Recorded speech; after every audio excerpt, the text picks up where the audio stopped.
It's good to be in Brattleboro and see so many familiar faces from our never-ending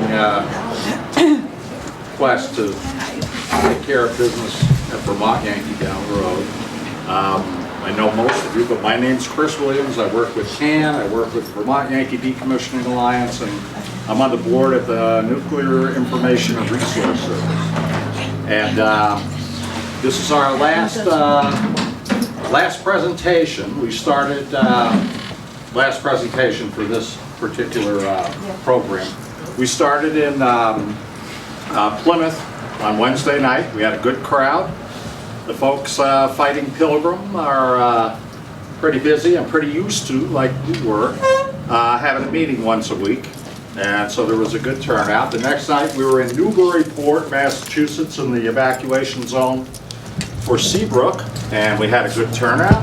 And last night we were in Montpelier, and a lot of good old familiar faces turned out in a heavy, cold rainstorm, and we had a good time there. And then this morning, or this afternoon, earlier this afternoon, we were in Greenfield, and here we are in Brattleboro.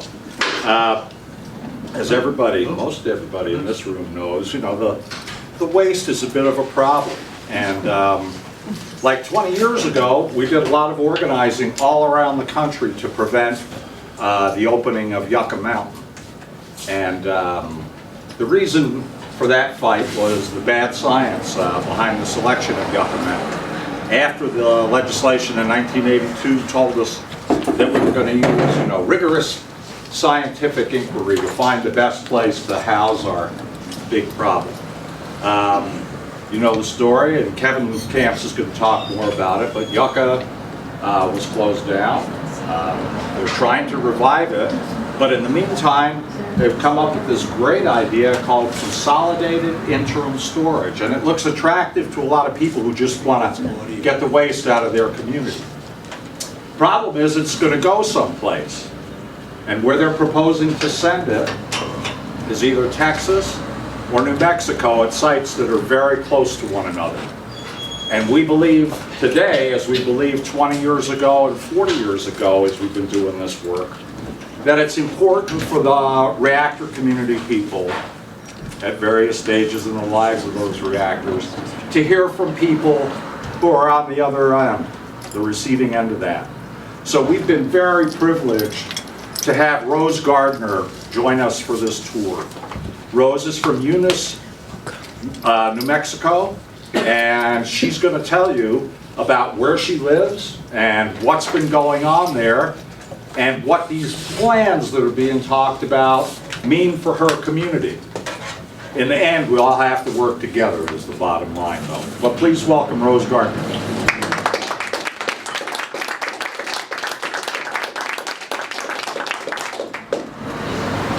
Hi, I'm Rose Gardner, and like Chris said, I'm from Eunice, New Mexico.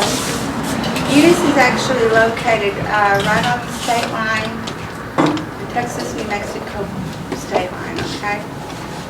WCS is located on the Texas side, and I have a uranium enrichment facility on the New Mexico side. They're almost side by side, okay? I'm actually a lifelong citizen of Eunice. The only time I ever left was when I joined the Air Force, and I was stationed in Maine at Loring for a couple of years, and went to Texas at Lackland and was there for another couple of years. After I got out of the service, I came home.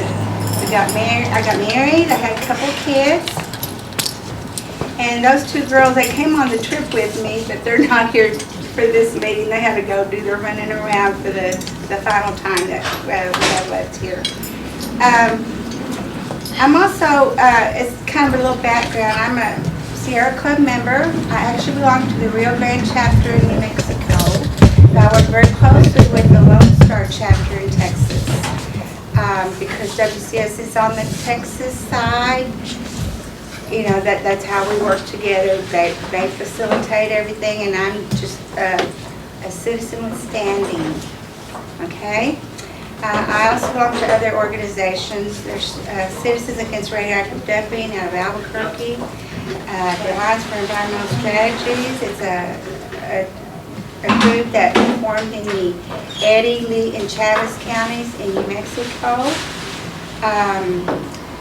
The reason that I participate with these organizations is because where I live in Eunice, we're part of what former Senator Domenici dubbed as the nuclear corridor.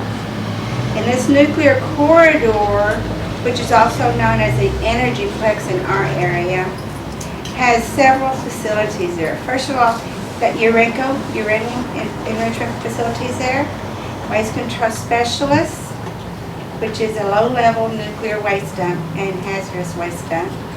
There's a waste isolation pilot plant, WIP. We all know what happened at WIP a couple years ago. There's also the proposed storage facility named Eddy Lee Alliance, who's in line with Holtec.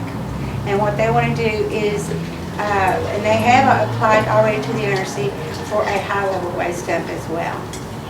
So with those facilities named, you can see how, I'll show you in a minute on the map, how we become this so-called nuclear corridor.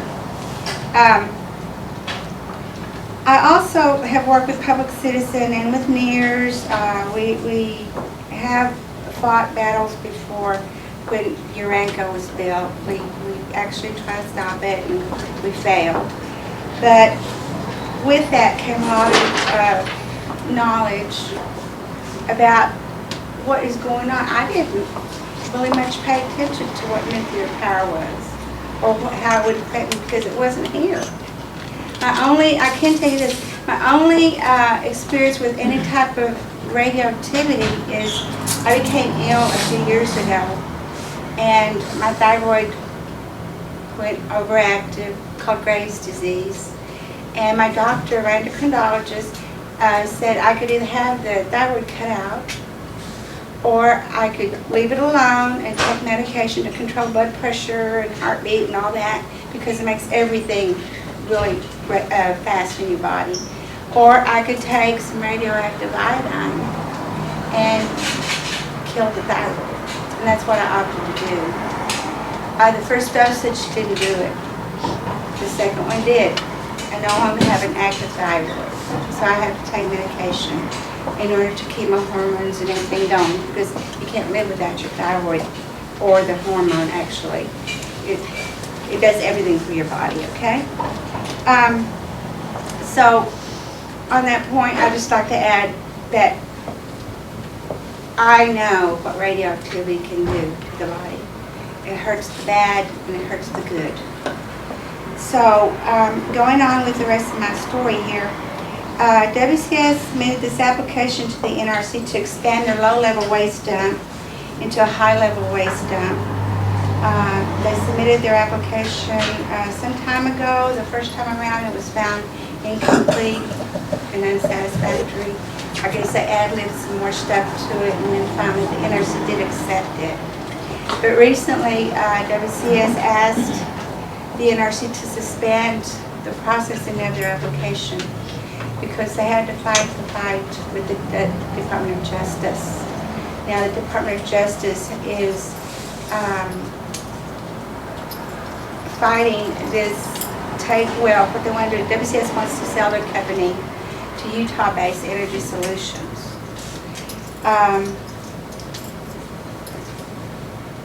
The NRC held scoping meetings in Hobbs and Andrews, Texas for their application. The Hobbs meeting had a few pro-facility comments and opposing comments as well. And at that meeting, what I found interesting was that the business leaders that showed up really weren't for the dump. They were not for the WCS dump. But I'm thinking that it was because they want to support the application for the other company, the Holtec, because many of them are involved in that actual business transaction.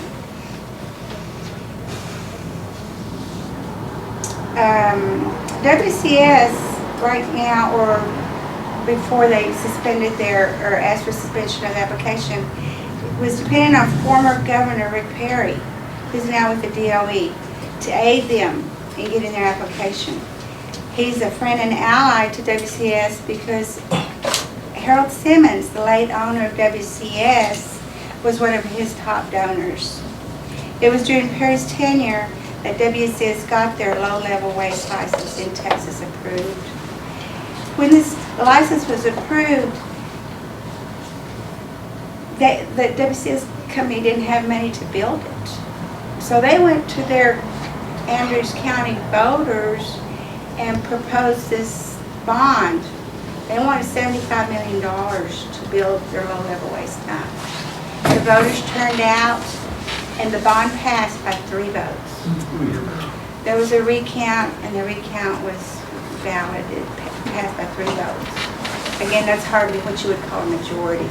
So, you know, Andrews is the beneficiary to all the funds from WCS operations, but yet they're not really in support of the facility.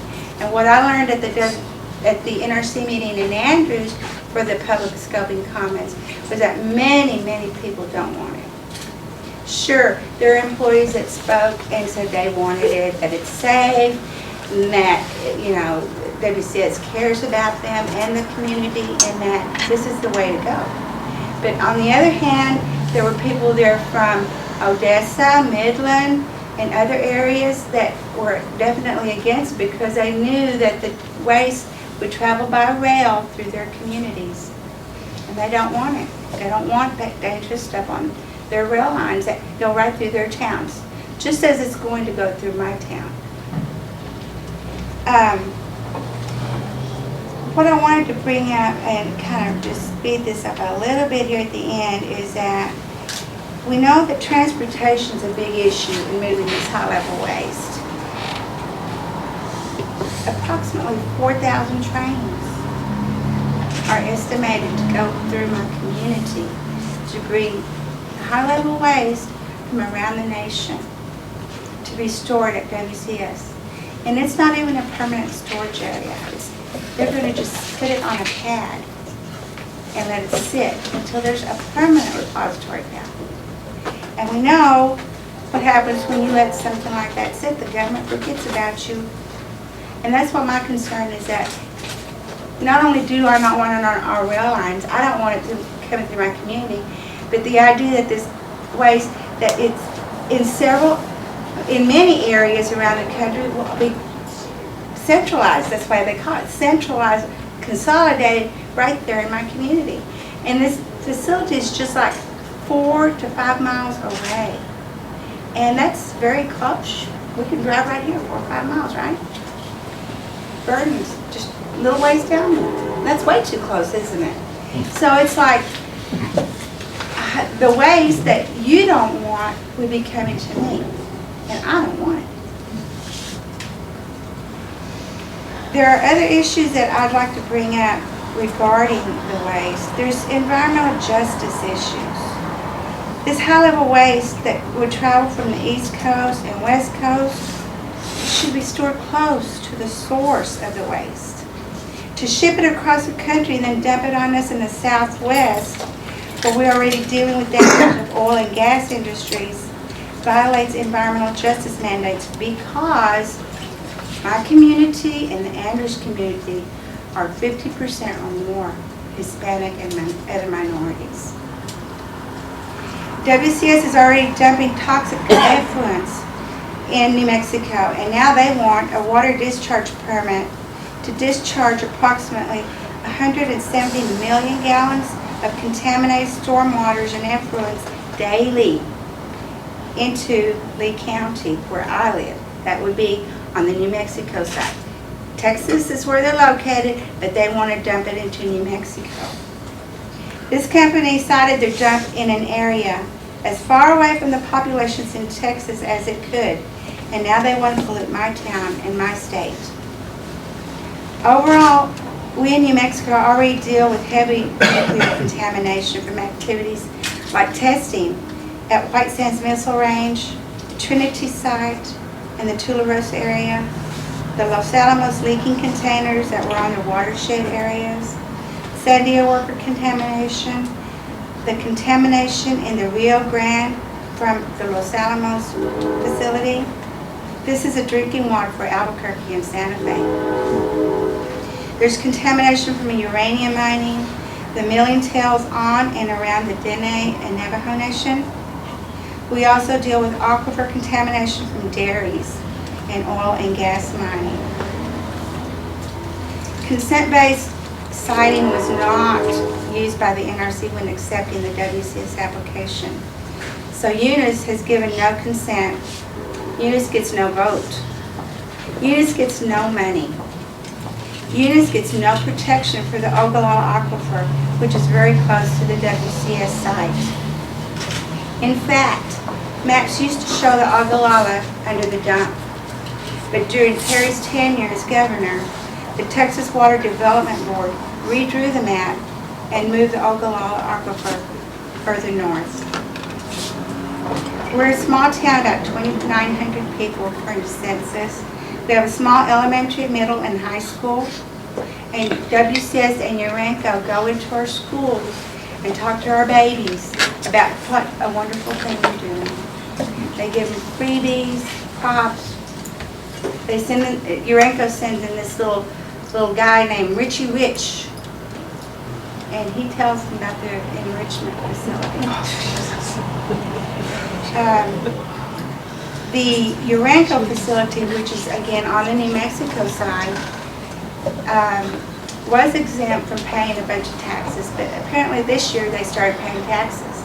So they told our city council they would no longer be able to fund city projects because their property taxes went up into the millions of dollars.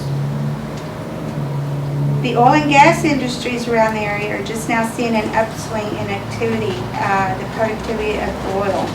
And what is bringing that, what makes that bad for you guys and for me is that they're using a lot of fracking to extract the oil and gas.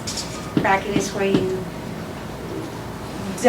they bust up the formation and use a bunch of chemicals downhole, and that causes groundwater contamination. Another thing I wanted to mention was we have had 2 significant earthquakes around Eunice. On January 2nd, 1992, we had a 4.6. June 2nd, 2001, we had a 3.3. And I also wanted to mention a 3.1 quake that occurred near Pecos, Texas and Monahans, Texas, where WCS wants to drill a deep borehole for experiments funded by the government. So that's another borehole that you hear about different sites. They've also been approached about that. Now, I don't know that they're going to go any further with that, but that is something that was brought up. At a Eunice City Council meeting on February 14, 2017, I approached the council about the activities at WCS and their application for the high-level waste. The councilors were interested, but none had attended any of the NRC meetings, nor knew a great deal about what WCS was doing. One councilor asked about the size of the waste containers. Another councilor asked the president of WCS, Rob Alter, to look into building a spur that would bypass the community so that the waste wouldn't pass through the town. Yet another councilor pointed out that WCS had said they would never bring in nuclear waste. Yet they had a low-level waste license now and wanted an even higher level waste to come in. I pointed out that there's no liability insurance around that would compensate anyone for radioactive spill or radiation leak. We were never asked, nor did we ever give consent to this dangerous project, although it's right down the street from Eunice. I also pointed out that for the next 40 years, 4,000 trains would be moving through Eunice, and I was very concerned that the waste would never leave. I'm here to let you know that there are real people that live in Eunice, and we have our own problems, and we don't want your waste. We need to get this fine government that we support to get off their butts and let's find a permanent repository. They're throwing money left and right and getting all their tax breaks for their friends. It's time to pour some money into finding a permanent repository for this horrible problem that we're dealing with. It's not going to go away until we push. They push us all the time. Let's push back. So we must work together to find an end to this problem. You know, I wanted to show you, I don't have it right now, but WCS calls itself the solution. They're not the solution. That's why it's called an interim site. It's just temporary. We need a real solution, a permanent repository.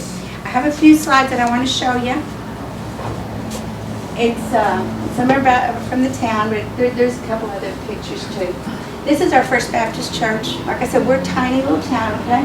That's the biggest church in town. This is our city hall. This is our Alsep's, and again, I want to just point out our trees. Your beautiful country here is just so wonderful. I'm so glad I came because it makes me appreciate the natural beauty of natural stuff, right? These trees were planted a few years ago on a Main Street redo, and they planted a few trees and shrubs, and it perked up the city because it wasn't very pretty. But, you know, when you live in the desert, stuff like this needs a lot of water. So it really wasn't very practical, was it? Go ahead. This is one of the banks in town. This is the Urenco training building that is located right across the street from the fire department. Thanks to the fire department. Sorry. This is it. That's okay. This is it. This is our equipment. Now, if your high-level waste is sitting 4 or 5 miles down the street, and our guys respond, who are all volunteers except for like a couple of the medics, okay? That's the only paid people there. These are volunteers. These trucks are made to go into the pasture and put out grass fires. They've got big, thick tires to go, because you know, we grow mesquites, we don't grow trees. So they don't get punctured as easily. This tanker, it's the only tanker. Okay, go ahead. Another downtown street picture, the off-track.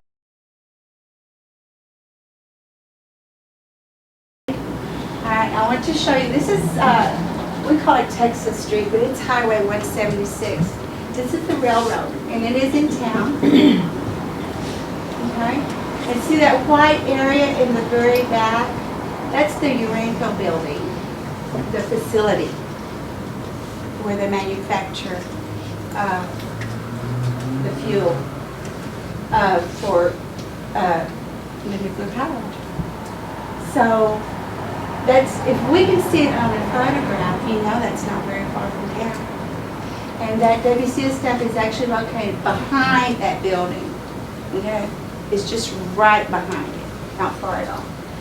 I drove over these railroad tracks again. These are in town. And this is the railroad track right here. These little bars right here. There's homes here, which this is the side here. And there's homes on this side. And these are the homes here. And that spur goes around this back side and it goes into Texas.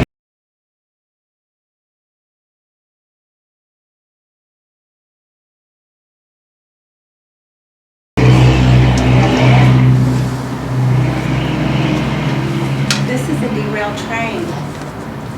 I took this picture in February of 2015. I don't know when the derailment occurred.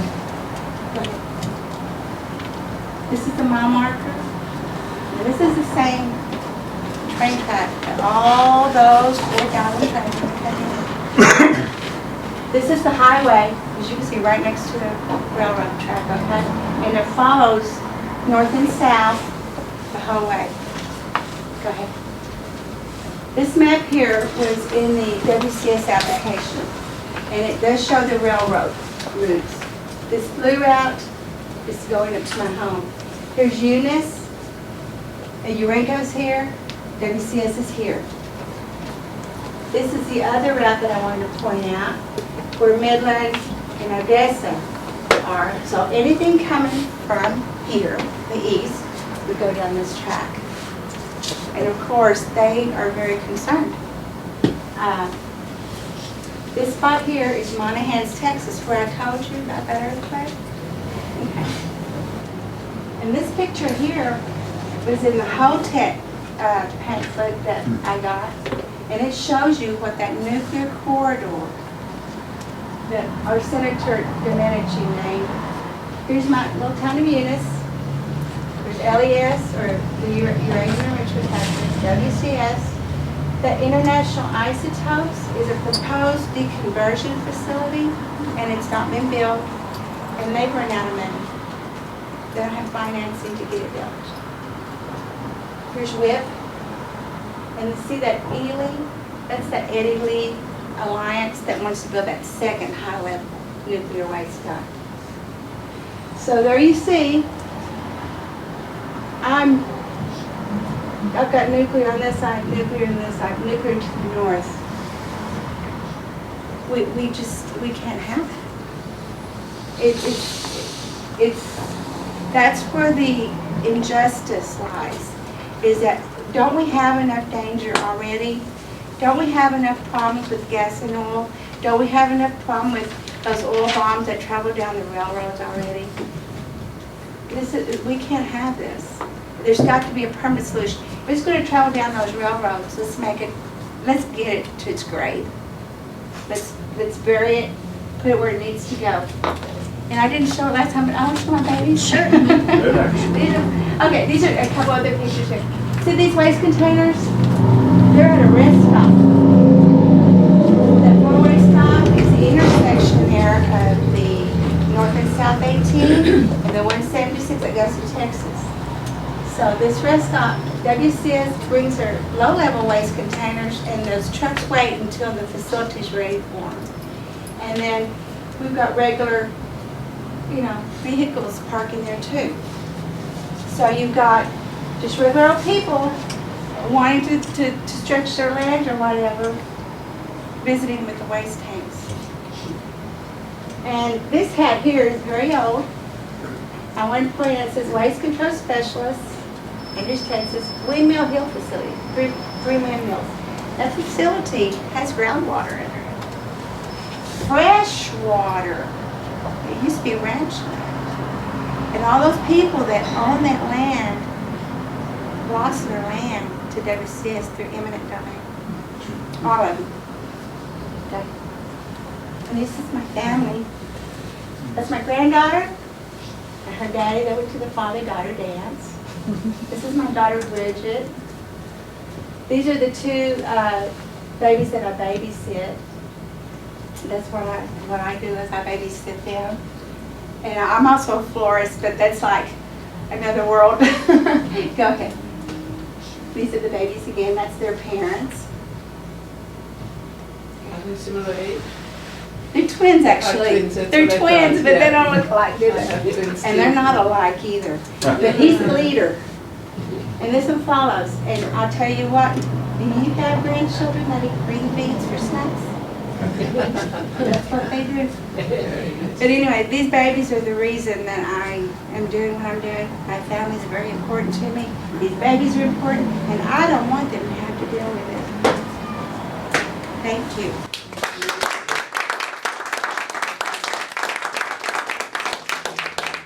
Thanks, Rose. We're going to hear from all three speakers, and then we're going to have a Q&A. Our next speaker is Kevin Kamps. Kevin is the nuclear waste specialist for Beyond Nuclear in Washington, D.C. He's the go-to guy when you want to know about casks and high-level waste and low-level waste and what's going on Capitol Hill and so forth. On the side, he goes back to Michigan a lot and continues to work to close the Palisades nuclear plant, which happens to be owned by Entergy. So it's all part of the family, you know. Entergy has announced that they're going to close Palisades in 2019, and now they may be kind of reneging. So when Kevin finishes here, he's jumping in his car, driving to Michigan to continue that fight against our friends at Entergy. And in July, I have to go to the Midwest. I'm going to join him up there, and I'm going to let the people in South Haven, Michigan, know what's going on with NorthStar here, because they're going to put Palisades on that list, and they're going to put Pilgrim on that list. But anyway, Kevin has lots of good information for us, so welcome Kevin Kamps.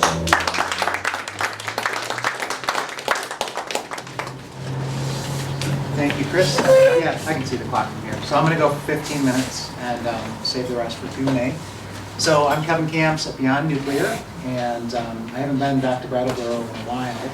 Probably February 2015. Leslie was reminding me for the NRC decommissioning meeting. I'd been up here a bunch in the thick of the fight to shut Vermont Yankee, and then immediately in the aftermath.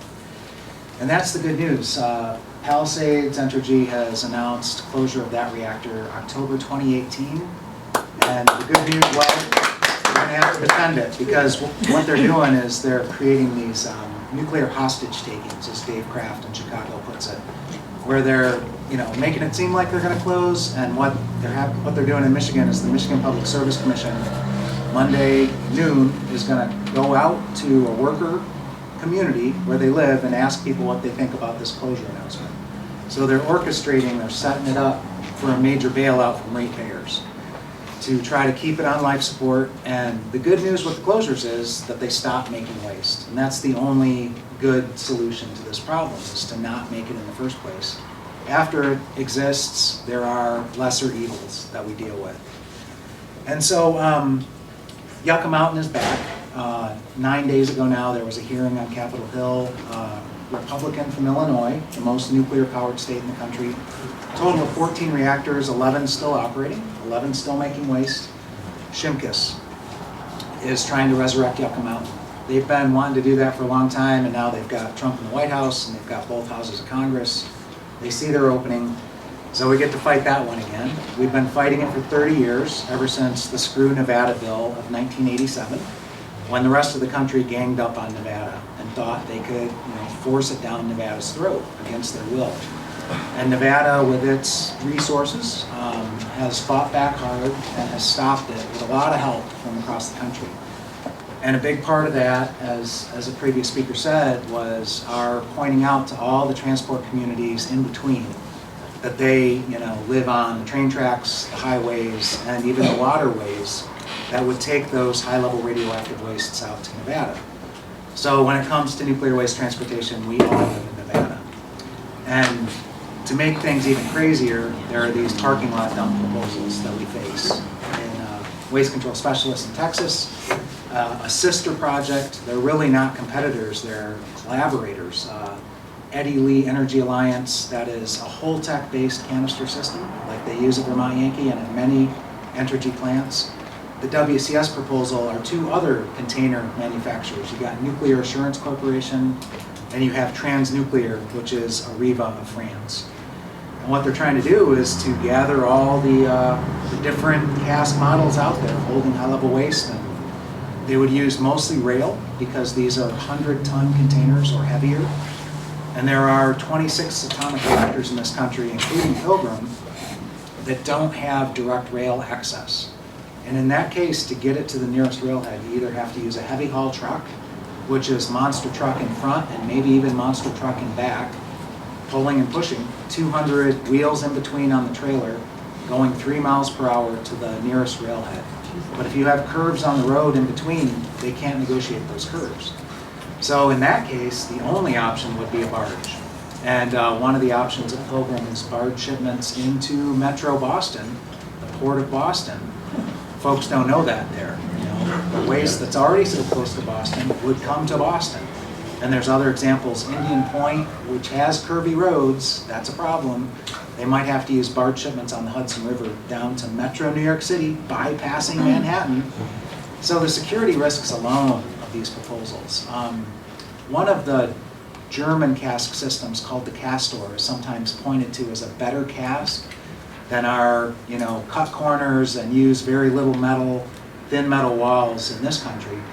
But there was a test done at Aberdeen Proving Ground, which which is U.S. Army. Castor rented the U.S. Army's proving ground to do these anti-tank missile tests.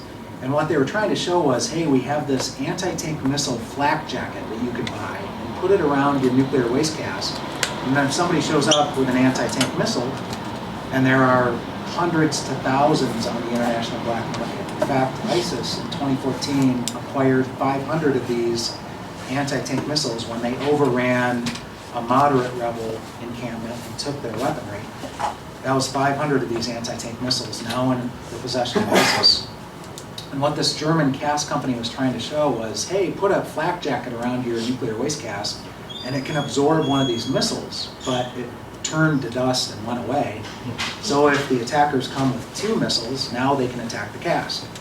And what that anti-tank missile did, because it's designed for tank armor, it put a hole through even the German cask this big around.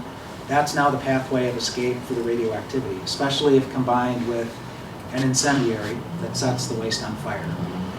So the security risks of doing this are, problematic, and so moving waste is a big deal, and you don't want to do it multiple times. You want to do it once. Well, these parking lot dumps would do it multiple times. So the plan is get it down to West Texas and/or southeastern New Mexico, only to move again. And the nuclear establishment would love to get away with Yucca. So I guess it would get it closer to Yucca, 2,000 miles from here out to there, and then another 1,000 miles to Yucca across New Mexico and Arizona. But there is the possibility, back in the day, in the early years of the Nuclear Waste Policy Act, New Hampshire had 2 targeted sites in the granite. Vermont had 7. Maine had 1 at Sebago Lake. There's every possibility that these centralized interim storage sites out west would result in the waste coming right back where it came from in the first place, going to the repository. The Department of Energy, and I've got my Idaho anti-nuke garb on today. This is Keep Yellowstone Nuclear Free put this shirt out back in the late 90s, early 2000s when the Department of Energy wanted to incinerate plutonium wastes at the Idaho National Lab upwind of Jackson Hole, Wyoming. So they put this shirt together. And my hat is from the Snake River Alliance. Nuclear waste is not your friend. So Idaho is a place where centralized interim storage already happens. The nuclear navy sends its radiated fuel there. The meltdown remains like 3 Mile Island and Fermi 1 from Michigan. That went out to Idaho. Has to leave by 2035. That's the agreement with the federal government. Where it's going to go, that's a part of the pressure. So centralized interim storage makes no sense. What Citizens Awareness Network played the lead role on was in 2002 as a pushback against Yucca. Held a gathering in Connecticut. A lot of people came in, including a dump opponent from Utah, Sammy Black Bear of the Skull Valley Goshoots. And hardened onsite storage was hammered out. Arjun Makajani came up with the phrase hardened onsite storage. CAN then commissioned a report by Gordon Thompson to put some skin on the bones of what does hardened onsite storage mean, and he entitled his report Robust Storage. Improving the security, improving the safety of dry cask storage. The first step is getting the pools empty. So that's some more good news from Vermont Yankees. Not only is no more waste being made, but the waste that's in this very vulnerable pool is being transferred into dry casks. That is good news. The bad news is the Holtex, and that is the basis of this New Mexico Eddie Lee Energy Alliance parking lot dump proposal. The Holtex have violated quality assurance standards for a very long time. We learned that from whistleblowers, Oscar Shirani at Exelon Nuclear in Chicago, at great personal risk, and he paid a heavy price for his whistleblowing. He was blacklisted from industry in the United States for the rest of his life. He died in 2008 from brain cancer at a young age. He was 51. He got a job in France, but his family had to stay in Chicago. And so they made him pay. But he showed that the Holtec casks, they have taken huge shortcuts during fabrication, even during design, to save money. So one thing, just as one example, he goes in there, impeccable credentials, working for Exxon Nuclear, leading an industry consortium of a dozen nuclear utilities using Holtex, the Holtex users group. Each company sent an inspector, but Shirani was in charge of the inspection. And over the course of 3 days, they found 9 categories of quality assurance violation at the factory in Pittsburgh that made the Holtec containers. And just one example, Oscar Sharani said, it was like you plan on speeding through a school zone. Speed limit's 25, you plan on going 75, and you've already written the check to the police for the ticket. That's what Holtec was doing. They were filling out hundreds of non-conformance reports on the Holtec casks, specifically on the welds. What they would do is they would immerse the welds in cold water baths. They would put fans on them. You're supposed to let the welds cool down to room temperature on their own. What they did is they introduced all kinds of brittleness into the metal. That's Holtec. That's what they do. And just to show you, these companies are crooked. The CEO of Holtec, to shut Sharani up, offered him a job at Holtec and said, come work for me, name your salary, $500,000 a year, you got it, I'll write you the check, you just have to shut up. And Sharani had too much integrity. He's like, no way, fix your problem. And the amazing thing is Sharani had done them such a favor in the past. He had shown that their neutron absorbing layer in their Holtec casks was faulty. And they fixed it. That's the way it's supposed to work. They're not supposed to make the mistake in the first place, but they got caught, exposed, and they fixed that problem. But on this next round, they didn't fix the problem. And the Nuclear Regulatory Commission let them get away with it. So Sharani questioned the structural integrity of the Holtec casks sitting still at Vermont Yankee, let alone going 60 miles per hour down the railways or on these barges that could sink, and then the water pressure of this underwater submersion accident scenario. So these are some of the problems with the transport. Rose has mentioned the problems of the Oglala Aquifer being so close out there. I just wanted to end in the last couple minutes with some of the success stories. As I mentioned, we've held off the Yucca dump, working with an environmental justice coalition because it's Western Shoshone land at Yucca for a generation, for 30 years. We got to keep doing that on Yucca. It's the worst site ever studied for geologic disposal. We're going to take questions all at the end. I'm just curious about Yucca. I just don't know anything. Yeah, Yucca is a Western Shoshone treaty land in Nevada, very close to the nuclear weapons test site, where hundreds of nuclear weapons were tested 30 miles to the northeast. But Yucca didn't get much to any of that fallout at all. So it's pristine groundwater, but if waste is buried at Yucca, it's going to leak massively. You've got the perfect storm of corrosion under Yucca because you have a lot of water saturating the soil, you've got the heat of the waste, you've got the radioactivity of the waste, and you've got the chemistry of the rock that is going to fail these containers within centuries probably. And then in decades it'll be in the groundwater. The groundwater is used as irrigation and drinking in a farming community downstream. Further downstream you've got the Timbisha Shoshone Indian community that drink that water when it comes to the surface of springs. So Yucca is a non-starter and we've got to stop it. But the success stories I wanted to end on besides Yucca are all these parking lot dumps that have been stopped. They used to target Native American reservations. That was their environmental injustice or radioactive racism of choice. And the one that went the furthest of all was Skull Valley Goshoots. I mentioned Sammy Blackbeard came up this way, helped with hammering out hardened onsite storage.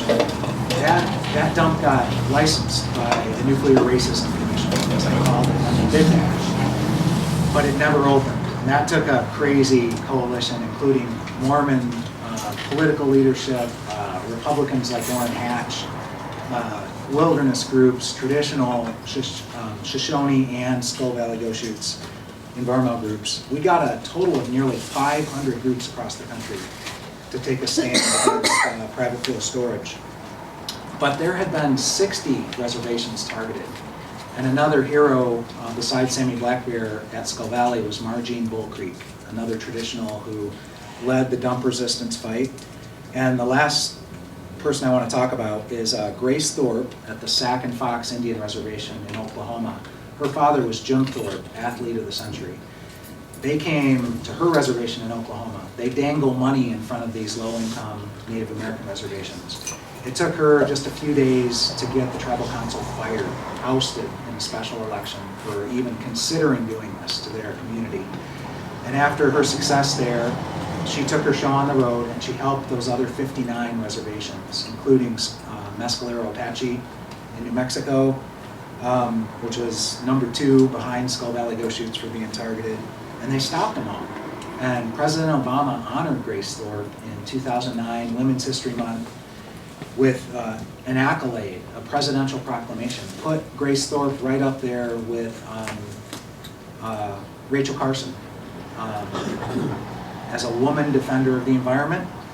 What's really ironic about that is then his own Blue Ribbon Commission on America's Nuclear Future was ordered to come up with a Plan B on Yucca, and guess what was their top priority? Centralized Interim Storage, including targeting Native Americans, but right now the top targets are Latin American communities in West Texas and Southeast New Mexico. So you can see we've got a monumental environmental justice fight on our hands. We've won scores of them, and we've got to win this one too.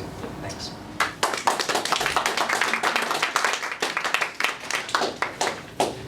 Okay, our final speaker, I think everybody knows, but not. No. Our final speaker is Deb Katz. She's the executive director of the Citizens Awareness Network, and she's been involved in fights at several reactors, including Yankee Row, which is in her backyard, Connecticut Yankee, the closed unit down at Millstone, and of course right here down the road at Vermont Yankee.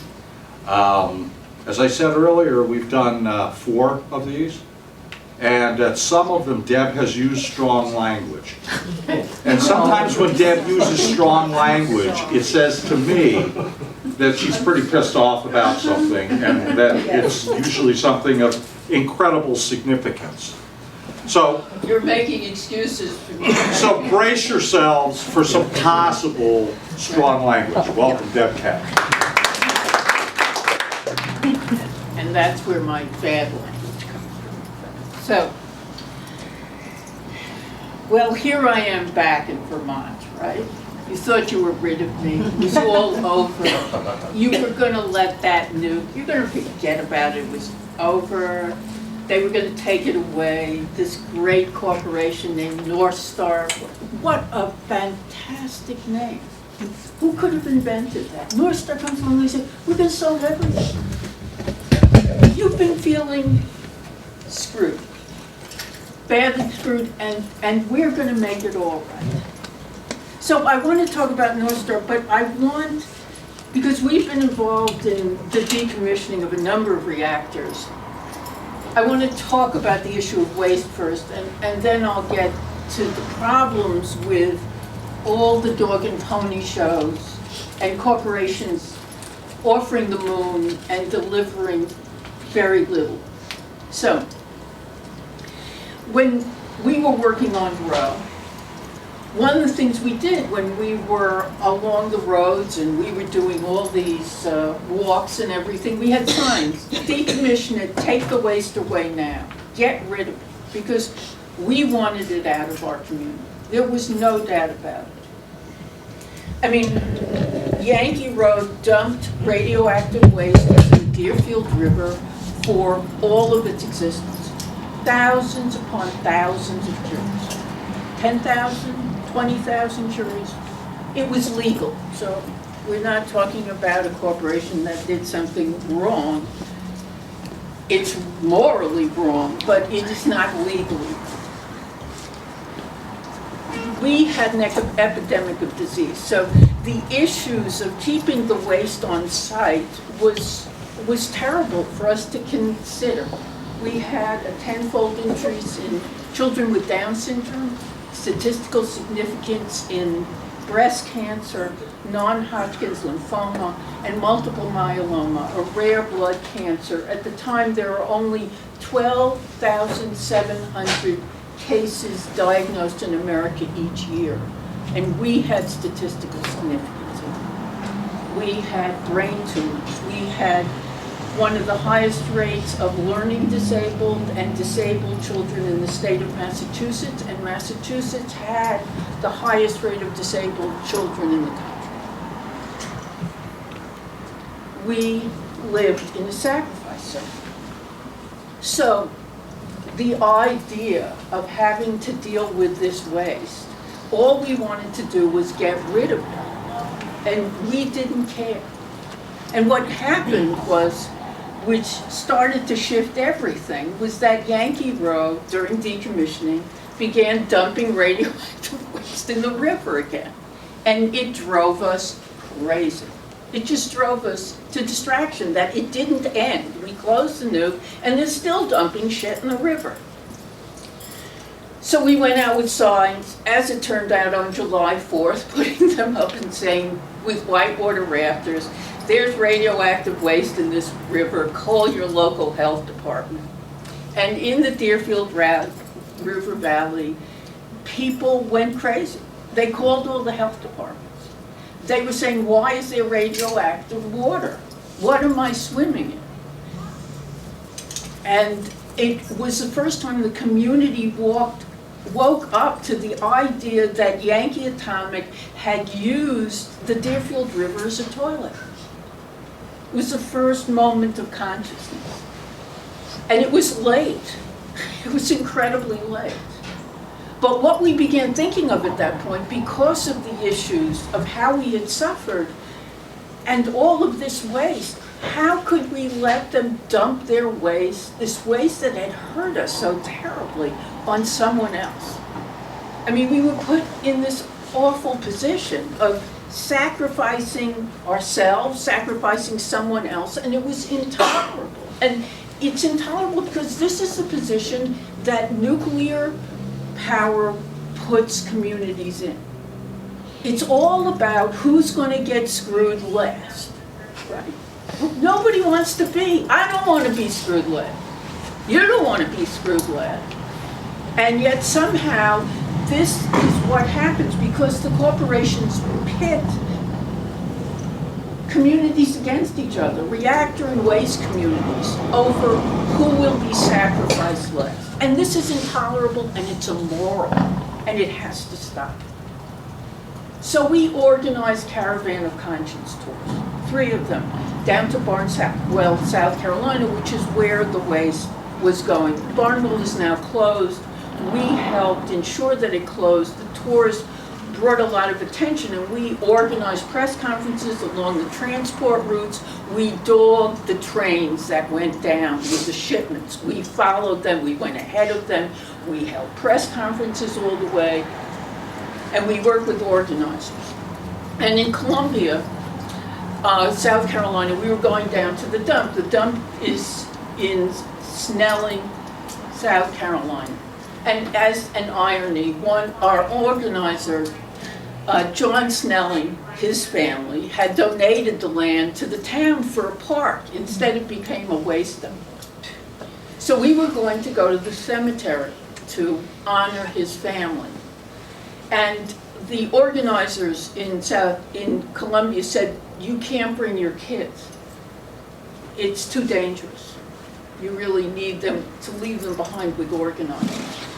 And so we set off, a whole band of us, and I think we had an RV at that point, and we had cars, and 3 black SUVs, big SUVs, start following us. They're tinted windows, you can't see in, they have no license plates.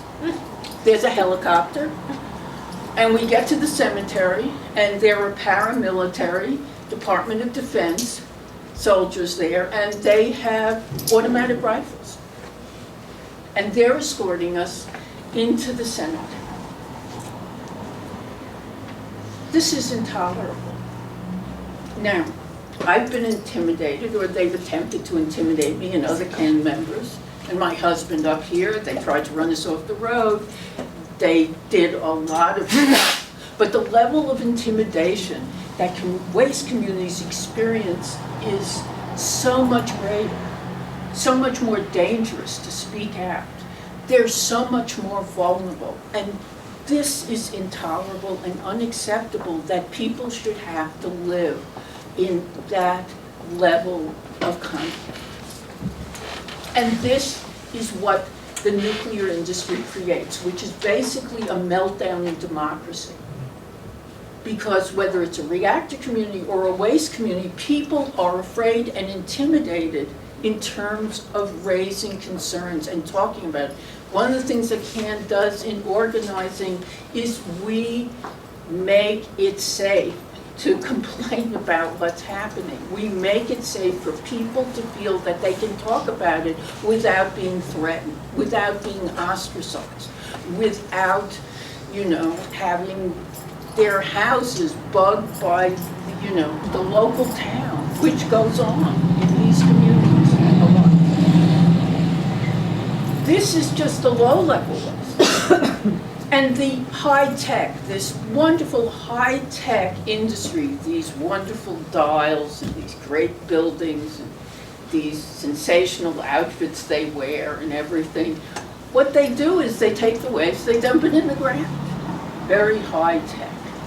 They put concrete around some of it now. They put it in barrels, the barrels break down, they leak.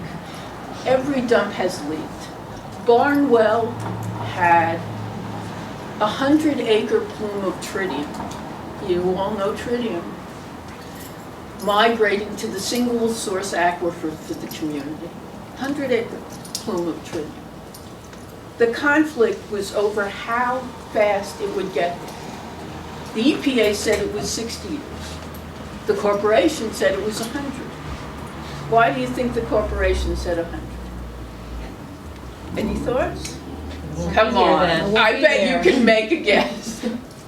In 100 years, they're not responsible to clean it up. It's not that they're dead, they're just not responsible. They don't have to do it at that point. It's not unusual, just as the health consequences in Rowe, in my community, in the Deerfield River Valley, are not unusual. It's not like I'm talking about something that didn't happen at other reactor sites, because it happens at all of them. This is what waste communities deal with and targeted communities deal with. It's why we wanted to bring Rose up, because we felt it was essential that people see Rose, that it wasn't just some dry, arid climate that looked really good. It's a woman who's living in a situation surrounded by nuclear facilities that don't give a rat's ass about what happens to her or the small town of Eunice. And the issues in this are that I'm here because I want us all to care about this. I want us all to say this is not morally reasonable. This isn't acceptable. So we get to decommissioning with this because decommissioning and dumps go together. They're like love and marriage, right? Then you get the baby and it's always a mess. And the baby is all the waste, right? All this effing waste that nobody knows what to do with. It's a giant radioactive baby, right? So the colossal failure of nuclear power is only exposed in decommissioning, right? So Yankee Row cost $39 million to build. Great little nuke, 185 megawatts. It cost over $700 million to clean up. That doesn't include the high-level waste. $700 million. Entergy, that fine corporation that you have here locally, Entergy estimated that cleaning up Vermont Yankee would be $1.2 billion. Now, Entergy has been in the decommissioning business. They worked on Maine Yankee. They have some chops in this. So what does Entergy want to do at this moment? They want to sell this $420 million original asset for $1,000 to a corporation that's been in existence for 2 years. That's what they want to do. And that corporation is saying they're going to do a great job, like no other corporation has ever done, even though they've never done a large-scale decommission. Never. They've done research reactors, 6 megawatts, 8 megawatts. There's nothing in comparison. And I want to mention their partners, because their partners are really a splendid crew. We have waste control specialists who Rose is dealing with, except Waste Control Specialists is close to bankruptcy because they're losing money left and right, and they're looking, in fact, to merge with Energy Solutions, which is out in Utah. They're another company involved in decommissioning. Well, the Department of Justice has said, not so fast. Now, this is the Trumps. You know, these are low standards. This is, you know, bad times in terms of wanting to have something above a D, you know. And the Department of Justice is saying, no, if you merge, you're going to create a monopoly, the price of decommissioning will skyrocket, and the ability to clean up the sites will deteriorate substantially. So they're opposing it. And in fact, at this moment, before the tour started, because in court, Waste Control Specialists had to tell the truth. That's the only place they have to tell the truth, except in the stock market. They said, look, we're short $150 million. We're sort of going down the tubes. And so we have to put on hold the whole idea of our scheme to create centralized interim storage. We can't do it yet because we've got to fight this case. That's Waste Control Specialists. The other that I want to mention is Areva. And Areva is a French company that is under investigation for forgery and is also has created substandard parts that are in American reactors all over the country. And when asked if something goes wrong at one of these nukes from their substandard parts, are they going to compensate the reactors for this, the corporation? And they said, no. The American people will pay for this, not us. Now, the reality that Entergy had, of course Entergy wants to relieve itself of its responsibility, and the truth is it never wants to hear the word New England again. It never wants to hear that word again, especially Vermont. But I can tell you they don't like Massachusetts either. They're not happy with New York, and they're even Michigan is not so great. They really want to stay in the South. They're having a lot of fun down there in regulated markets.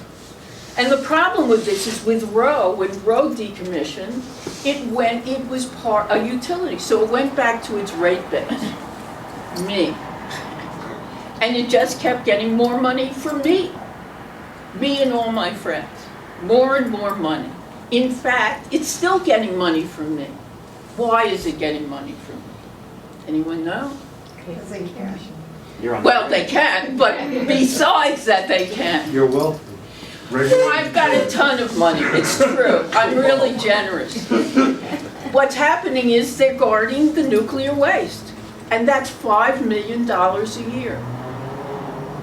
There's no scientifically sound or environmentally just solution for high-level waste. So the Department of Energy sort of gives back money from the waste fund to give money back after you set up the high-level waste site with the casks and the pad, but they don't pay for the guarding. In fact, there was a lawsuit against that Surrey put forward trying to get money for guarding the waste, and it was turned down by the courts. And NorthStar wants to try to do it again to see if they can get money out of the DOE, but it's really unlikely, which means besides having under $500 million to clean up a site that Entergy said would cost $1.2 million to clean up, they have the potential to need at least $150 million just to watch the waste, right? And I'm sure part of NorthStar idea is Waste Control Specialists had wanted to set up centralized interim storage in West Texas. And that would be the way out of the problem.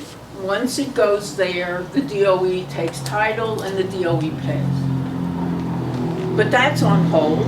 But the notion of using hobs in the same area for this is the way to get out from under, because unlike the utilities like Yankee Row, Connecticut Yankee, Maine Yankee, These are what are called merchant plants. Many of you know about this, but it's basically that in many states, deregulation happened. And the nuclear industry said, this is great, we're gonna make $1 billion, we're gonna have a renaissance, we're gonna be in terrific shape, we don't need a rate base anymore.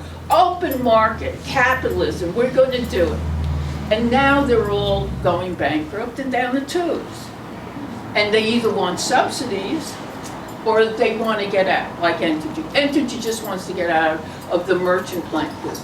They have had. So the idea of trying to set up centralized interim storage is very tempting. It's very tempting for all of us. I live between two nuclear waste dumps. I'm 4.5 miles from Yankee Road. I'm 16 miles from Vermont, Yankee. I've always lived between two nuclear waste dumps, but they weren't called that until they closed. The nuclear industry suddenly calls reactor sites dumps when they close, but until then, they're just shiny, wonderful technology. But they're always dumps. And the reality is, there are no solutions to any of this waste. And what has been set up is this pitting of communities against each other. This attempt to create centralized interim storage, because in fact Yucca failed, and centralized interim storage doesn't have to meet the same environmental standards that Yucca did. That's why they're trying for this. And then they can sort of claim that they have a solution. Of course, there's this great danger they'll abandon it there because after 50, 60, some odd years, they still haven't come up with a solution. And in fact, the solution involves sound science and environmental justice. And that involves creating the standards necessary for a site first, and then attempting to find a site. And what we're talking about, which is just terrible, is there will be a sacrifice zone in America. There will be a community, a place that is sacrificed. But there are ways that that happens in terms of consent, in terms of paying people to leave if they want, providing subsidies to people who stay. There are all sorts of ways to do this that will never make it all right. It will never be all right. The truth of nuclear power is there are no good solutions. There are terrible ones and ones that are less worse. That's all you've got. And it's grotesque that our communities that have suffered one way or another are forced to deal with this situation in which you're in conflict, always in conflict, wanting the waste out. Understandably, everyone wants the waste out. And dealing with targeted communities that don't want our waste. And they're right. They shouldn't have it. They shouldn't have it. What I wind up thinking about in this, as we've been struggling, we're back on waste at this point, is the issue of abolitionism. The abolitionists took on the fight of slavery. They took on this incredible battle that no one felt they would win, in which they were up against the government, and they were up against people, and all the conflicting feelings, and they endured. And I think in a certain way, this is an abolitionist movement. It's a movement in which both reactor and waste communities have to work together, in which, in fact, it's not just about nuclear, it's about waste. And the fact that we don't have a good government at this point that will engage in a process to protect its citizens or its environment. And that our job is to force that government to be accountable in a way that hasn't happened for a long time, because the government has and can be good at times. And that's what we have to work to create. And that comes about from our working together and working on a level first as a state, then as New England, then as the Northeast, then as the country, in which we make a commitment that there is, that the abolition of nuclear power, of waste, has to take place, and that we have to have a common good in this. There can't be a meltdown in democracy, and we can't be fighting each other over getting screwed. We have to decide to work together, to not give in to fear and intimidation, because what has controlled what happened to waste is our fears. Our fears of what will happen to us, our children, our grandchildren, our land, and those fears are real. I can't tell you they're not.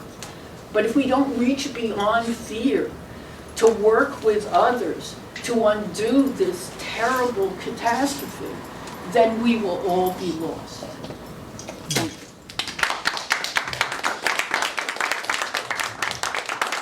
I'm going to ask Rose and Kevin to come on up, and before we start the Q&A, many of you know this, but on May 25th, the Nuclear Decommissioning Citizens Advisory Panel is going to hold a meeting at is it at the middle school? At Brattleboro Middle School at 6 o'clock. And the special guests are coming from the Nuclear Regulatory Commission to answer questions about NorthStar and other issues. So mark that one on your calendar, and people around town, and I had interest in Montpelier last night for people to come down. These are hard questions that have to be asked of the NRC, and I remember when they were up at the Quality Inn saying, "This is the last time we're ever coming to you." Well, they're coming back, so let's start with some questions. Do you know what time that is? 6. 6 p.m. Stand up and wave. And thanks for getting them up here, Kate. We appreciate it. You can pass Yeah, it Leslie's got, little flyer for people to Great. okay, question. remind you. Yes, sir. Oh, okay. About the, I live in Guilford, Vermont, and I was at the public forum in Vernon, Yeah. and I know the Vernon Select Board chair got up You tell me and what to do. voiced his support for, and I'm curious as to, like, I want to go in front of my select board. I mean, I'm on the planning commission. I'd like to go in front of the select board, but what exactly do we want to happen? Like, what do we want, like, and what would we want our select board, like, to say? Well, I think there are a couple of things, then I'll turn it over to Kevin. I think one of the things you wanted, Kevin talked about it, which is this idea of hardened on-site storage. That one of the things that had come up at the summit that CAN organized was for targeted communities to understand the vulnerability that reactor communities felt in terms of holding on to the high-level waste. That it was intolerable to us. The summit took place after 9/11, and this was after the National Governors Association said that fuel pools were pre-deployed weapons of mass destruction. That was the National Governors Association, not me. So the idea that came up from that, and Kevin talked about Arjun Makanjani and Gordon Thompson, was of hardening the site, which means double walling the casts. It means putting the casts further apart. It means berming them in. And all of this is, in a sense, site-specific to what can be done at each site. Vermont Yankee is a very small site, which means some of the issues of HOS would be limited, but others are not impossible. So it's asking that they really protect the fuel at this point. And we're also asking that they not support centralized interim storage, that they ask for the studies to be done to create the standards for a deep geological burial site. So the waste is only moved once, and there's only one place it goes. You may want to add. Just an example of hardening, Deb mentioned the berm, so just a dirt wall, and they've done this at Prairie Island, Minnesota, which is a 2-reactor site. It's immediately adjacent to a Native American reservation on an island in the floodplain of the Mississippi River. It's a bad site. But what they've done under public pressure was they created an earthen berm that is a little bit taller than the casks, and that prevents line of sight attack with these missiles I mentioned before. And they've done the same thing out at Palo Verde, Arizona, which is the biggest nuclear plant in the country, 3 reactors on one site. So those are simple things that can be done. They don't need to be expensive. That's relatively affordable to do that, and just surround the casks to prevent at least one attack scenario. But most places, to save money, don't even do that. They just line them up in rows. They're out in the open air. They're in plain sight. So that's where public pressure can make a difference. And Millstone, in fact, a reactor in Connecticut, the reactors in Connecticut have in fact done some amount of hardening. They're on the ocean. And they acknowledge the vulnerability to terrorism, and they have set up a more hardening in terms of protecting the fuel than we have at other sites in New England. I read the paper that there's 2 tribes that wanted to have a say in what happens with Vermont Yankee. Is anyone in contact with it? Do we know like what their thoughts are on it, or is it... Clay, Yeah. I want know. to say something? I mean, we have been in touch Yeah. more so with the local guy here in Brattleboro. Right. And they're very interested in protecting their ancestral grounds, ceremonies, burial. They are, the person who's representing the tribe is just a little, kind of a, I guess I'd call a regular guy, just like you or me. And he's got a lot of coming up to speed in how to protect their interests in a process, this legal process. They do have formal standing. Yeah. okay? Leslie was next. So, just a quick thing. I hate using the phrase low-level radioactive waste I understand. in talking with people. Have we come up with an alternative that is equal, descriptive, but doesn't have the word low in it?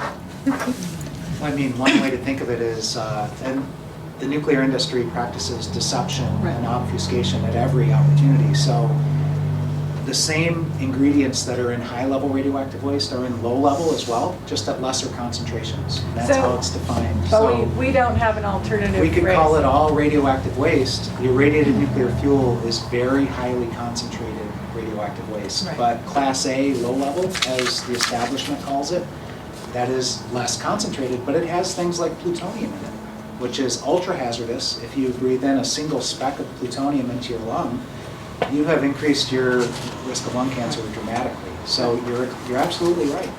Can we call it lower? Sure. We call try it very bad, and then very, very bad, Right. and then super bad. Well, Diane Dorigo, who works on low level, she says so-called low level. Yeah, Right. radioactive that's what she waste. does. Yeah. Like a 2 things. One is, in going to the meetings with the Indicap, the thing that really stands out to me is that Entergy and NorthStar and all those people are basically treating our storage at Vermont Yankee as a temporary storage, but we all know it's going to be there forever and needs to be treated like permanent storage and have the safety issues with it. The other thing I wanted to mention, because somebody, either you mentioned it or you mentioned it, I don't know. For 35 years, I lived in the 10-mile zone in Guilford, and within the last 5 years, my husband died of multiple myeloma. 2 years ago, our 14-year-old dog died of undefined cancer, but he had a tumor in his lung and a tumor in his stomach. And then recently, this was my winter vacation, or my winter adventure, is that I had non-Hodgkin's lymphoma, like Gary did, and Gary's been my big mentor because he's a year before me, but he's lived in Brattleboro. I mean, and I keep asking the doctors, why me? And then they can't actually tell me, and I know it's from Vermont Yankee. Actually, one more quick thing is a question about an article that was in the Reformer, and they said that NorthStar wants to bury the non-contaminated cement? Rubbleized. Yes. Can there ever be anything on the nuclear site that isn't radiated? Well, of course it's complicated. They're maintaining that they're going to get the surface contamination off. Now the surface contamination is pretty hot. It's cobalt-60, cesium-137, tritium, nickel. It's from years of irradiation. They maintain they're going to be able to take that off, and ostensibly that goes to a dump. And then the rest they want to rubbleize and bury on site. But there are always questions about what they're going to determine is low or not, and how low does low get. And of course there are questions. And even with the idea of rubbleization, this is across the street from the school. Kim, I guess it's over the site. I was going to even bring it up, but it's okay. She asked me to turn it on. It's okay.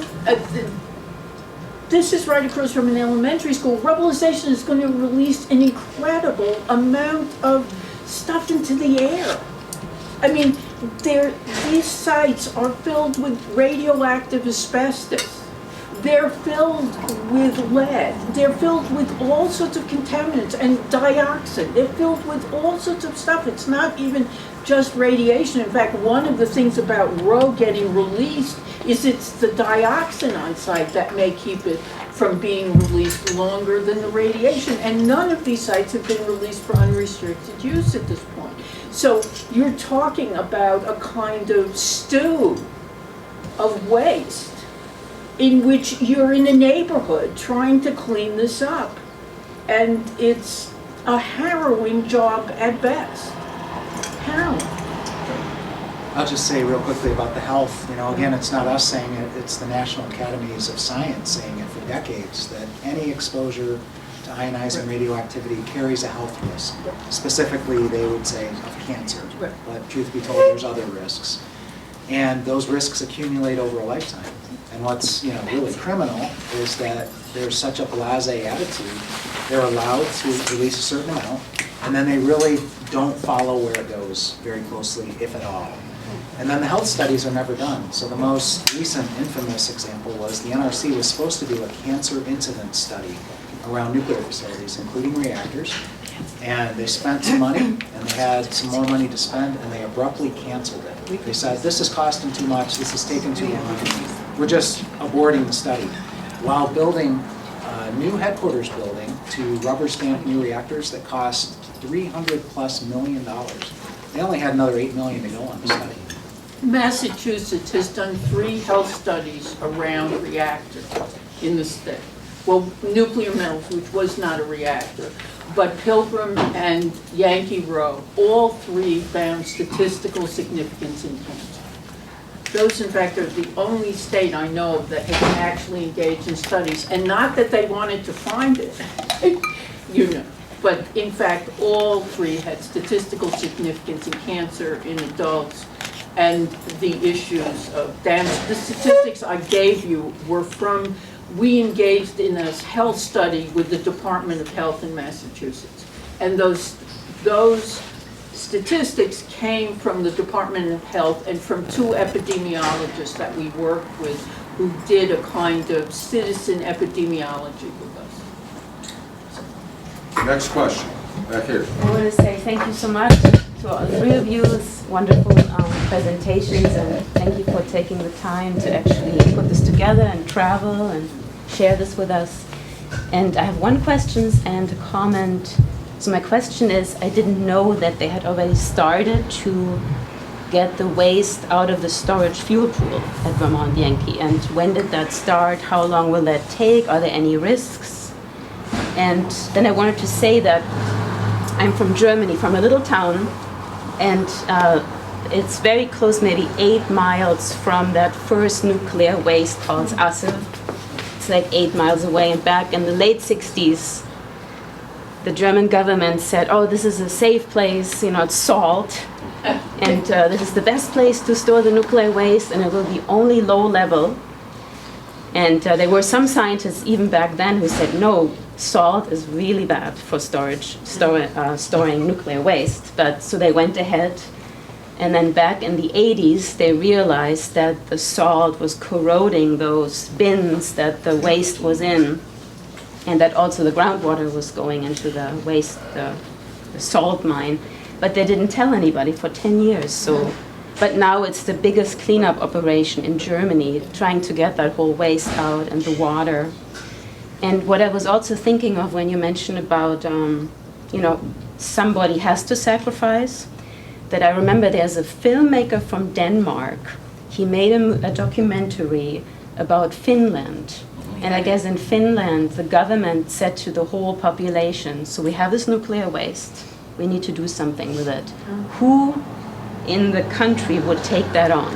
And I guess there is a town, I don't know if it's Ungolo, the name of the town, they said we're going to do it, and maybe they have some tax cuts, but they decided, and they're building the biggest nuclear waste dump, I think, in the world. They started 10 years ago, maybe another 20 years, but they're taking all the waste. But the people agreed, some could move away, like you said, they get maybe money to move away. So I was just thinking of that there was a... What's the name of the movie? The movie's called Into Eternity. Into and Eternity. There's a backstory to that. That town, Old Kilowatt, happens to be a very large nuclear power plant. And so it's a part of this kind of nuclear sacrifice. And what's really ironic about it is they built the nuclear plant there because it was pretty far from the capital city, but providing electricity to a broad region, but get away from the people as much as possible, and put right on the Sea of Bothnia, the Bothnian Sea. And that was for cooling water purposes, not because the geology was perfect for radioactive waste disposal. So you see that time and again where all of a sudden they find the perfect spot and it's straight down where it's already stored. So it's a matter of convenience, and they've already bought off the population, and there's a large workforce. And then another irony was pull the scope back a little bit and look right across the Sea of Bothnia, and Sweden's consent-based dump is right there. It's a short distance between, and it reminds me of waste control specialists and Eddie Lee, 35 miles apart. So these nuclear sacrifice zones keep getting built, and oftentimes it's in a nuclear-dependent, nuclear-addicted place. And it's not necessarily because the geology is great. I guess we'll see how it goes in Scandinavia. But that German dump you mentioned, Asa 2, is a real disaster. And the reason they're pulling it out is because they have to, because now there are environmental flow paths for this concentrated radioactive waste load. And it's very dangerous to the workers, it's very dangerous to the public, and they have no choice because they're in a crisis. So, Where are they bringing it? I don't know, I'm not sure.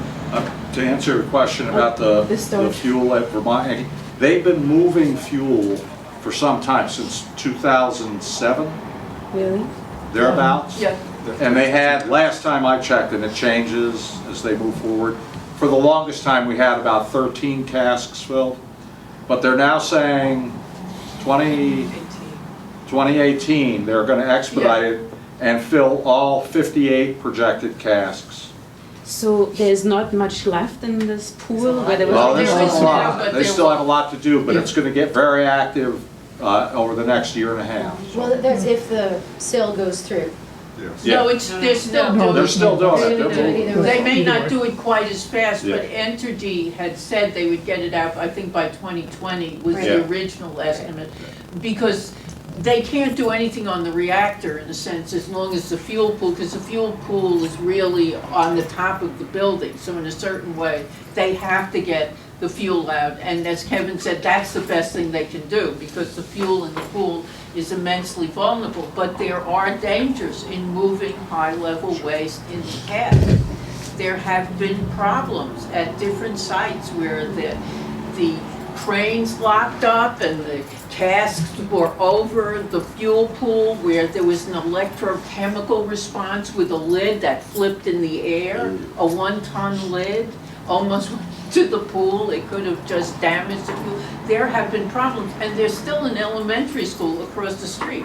We have actually asked, and we pressured the state to move the kids out of the school during the transfer of the fuel because there are vulnerabilities in this. And we've also asked them to move them out during major dealing with decommissioning and cutting up and dealing with the internals. Because at Roe, when they were cutting up the internals underwater, they released hot particles throughout the site. Now, Roe was 2,000 acres. So if you're listed there with nothing around, people aren't getting exposed to it except the workers, which shouldn't happen either. But Vermont Yankee is 100 acres. If they wind up releasing hot particles, which is not out of the potential for what can happen at all during decommissioning, it's a really dirty process. Then some of the stuff can get aerosolized. It can get on people's clothes, workers' clothes. They leave the site and they wind up taking these sort of fuel fleas, they're called, with them off the site. Okay, more questions? Deborah. Deborah. Well, maybe Chris or Deb, about the Citizens Advisory Panel. And do they have any teeth, and do they have input at hearings? I mean, what is your sense now that it's been established and we have a couple citizens actually on it? Not There are just quite a few representatives? citizens on it, and for what the legislation's intent was, it's fulfilling its mission. Would it be great to have, you know, a panel that was empowered to go and, you know, tell Entergy no, and have, you know, authority to do that? Sure, but that's not what the panel is.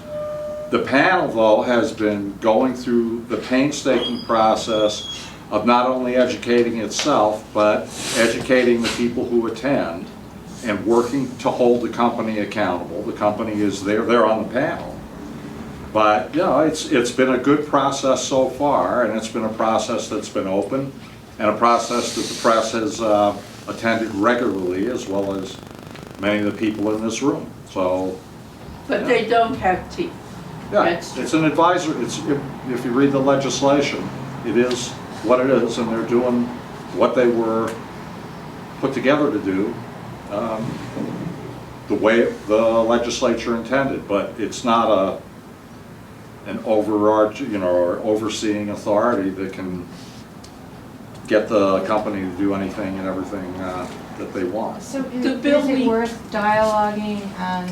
Oh, absolutely. In my opinion, I've been to almost every NDCAP meeting, and if you look at some of the, you have the state agencies there, even, I think it was the last meeting, it was really gratifying to see that the Attorney General's office and the ANR, the Agency on Natural, took a hard line with the company and took a hard line on the NorthStar proposal. And I think that's what it's there to do. It's there to try and continue to foster understanding about what's going on. So May 25th, we'll have another one. And like I said, the NRC will be there, so. When we work with the And state Gary, of to course, write is the- always there to add No, he's some not. color. When we worked with the state to write the legislation, we went to the department with a sort of outline of a citizen advisory panel that was controlled by the state, not by the corporation. Right. And we worked with them to create the legislation and get funding to set it up. And the notion was to try to make decommissioning as transparent as possible. That was the hope in it, at least, that they could talk about what was going on, not that they could, and they could influence it in the sense of making recommendations to the state, Right. but they didn't have the power to stop what Entergy wanted to do or what the NRC approved.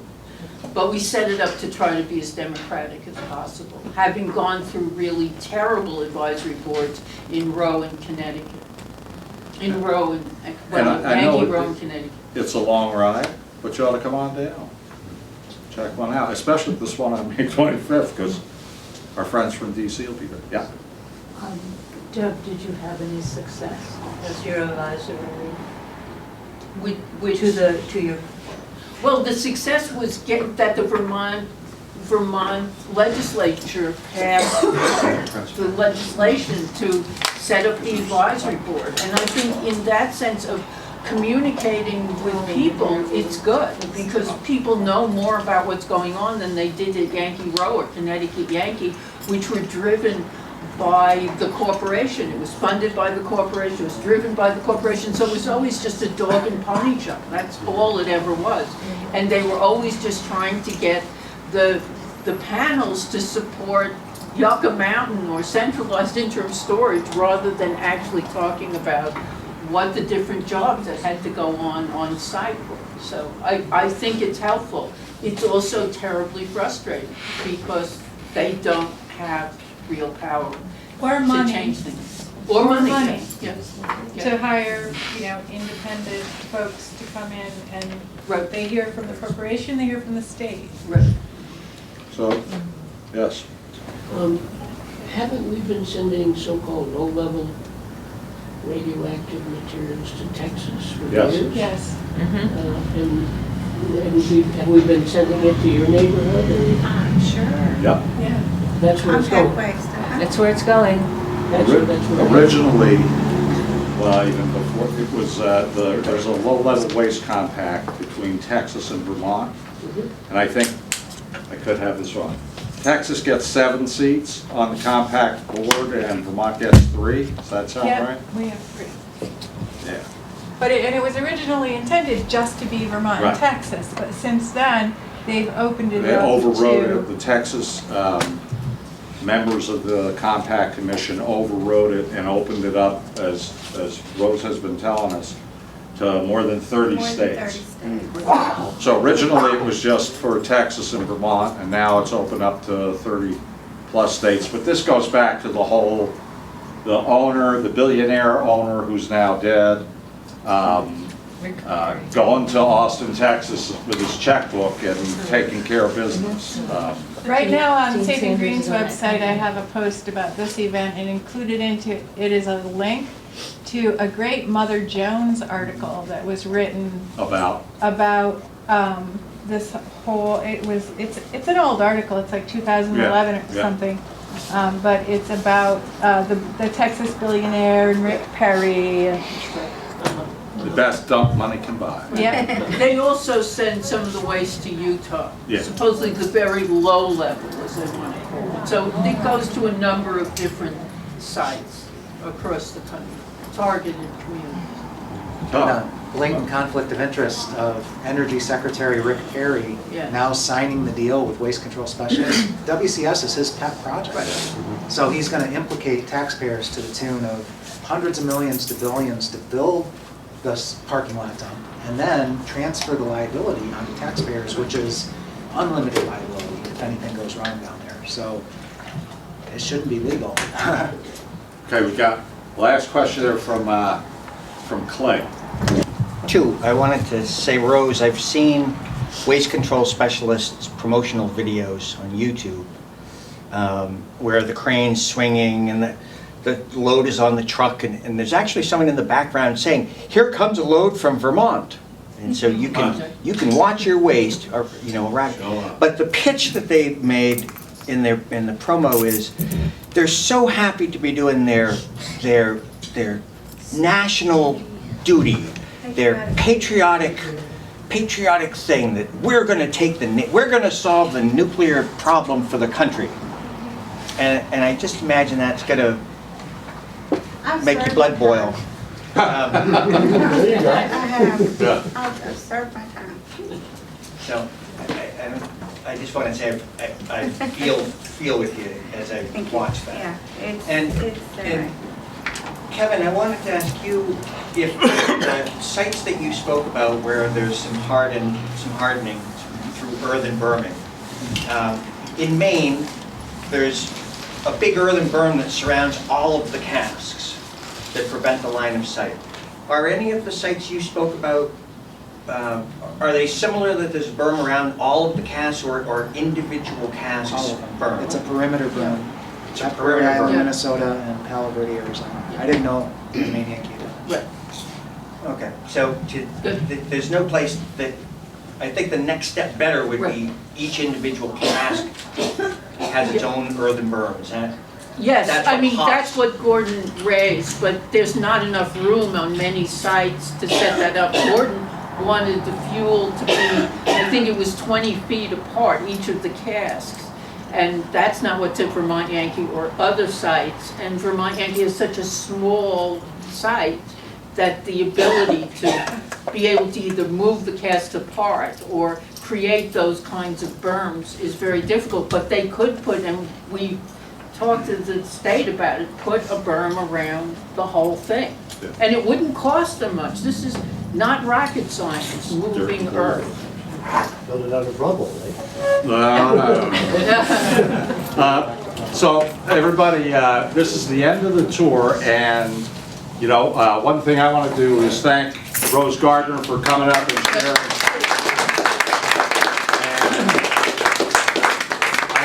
Deb and I have been talking, this isn't going to be the last. We're going to be gearing this up and getting out to other reactor communities, and we'll probably have other visitors from impacted communities. So we got to get back to work on. As Arnold Schwarzenegger said, we'll be back. We'll be back, and we have a press packet if you want one. Oh, you're fine. Okay. Kim's good to get it. So thanks, everybody. Thank you.